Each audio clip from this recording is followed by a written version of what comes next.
UDF Upputhara മണ്ഡലം തെരഞ്ഞെടുപ്പ് convention നടന്നു. ഉപ്പുതറ SNDP ഹാളിൽ നടന്ന യോഗം AICC അംഗം അഡ്വക്കേറ്റ് EM അഗസ്തി ഉദ്ഘാടനം ചെയ്തു.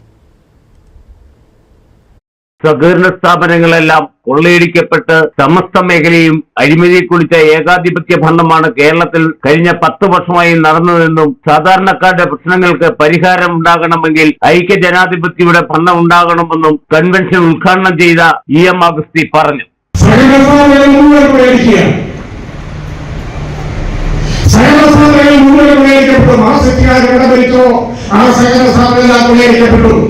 ഇന്നലെ ഒരു പാർട്ടി കമ്മ്യൂണിസ്റ്റ് പാർട്ടിയുടെ MLA ആയിരുന്ന MLA-യുടെ ഭാര്യ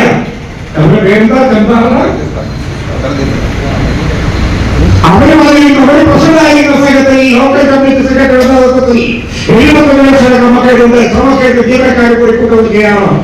തന്നെ സാധനം തരുന്ന തന്നെ കൂടി കേസിൽ പ്രതിയാക്കുന്നതോട് സ്ഥാനം കൊള്ളുകയാണ് എന്ന് പറയുന്നു. അവിടെ കൂടുതൽ സഹകരണ സ്ഥാപനങ്ങളായിരുന്നു. കേരളത്തിൽ എന്ത് സാമ്പത്തിക സ്ഥാപനമുണ്ടോ അതുകൊണ്ട് തകർത്തു. എന്താ പാർട്ടി നിയന്ത്രിക്കാൻ കഴിയാത്ത കാര്യങ്ങൾ പറയുന്നത് അദ്ദേഹത്തിന്റെ കേരളത്തിലെ മുഖ്യമന്ത്രി തന്നെ അഴിമതിയിൽപ്പെട്ടിരിക്കുകയാണ്. മുഖ്യമന്ത്രിയെ പറ്റി അഴിമതി ആരോപണം ഇല്ലാത്ത ദിവസങ്ങളുണ്ടോ? UDF സ്ഥാനാർത്ഥിയുടെ വിജയത്തിനായാണ് പഞ്ചായത്ത് കൺവെൻഷനുകൾ സംഘടിപ്പിക്കുന്നത്. അഡ്വക്കേറ്റ് സിറിയക് തോമസ് 3ാം വട്ടമാണ് മണ്ഡലത്തിൽ സജീവമാകുന്നത്. ഇപ്രാവശ്യം വിജയം ഉറപ്പിച്ചാണ് മുന്നേറുന്നത്. യോഗത്തിന് മുന്നോടിയായി പ്രകടനവും നടന്നു.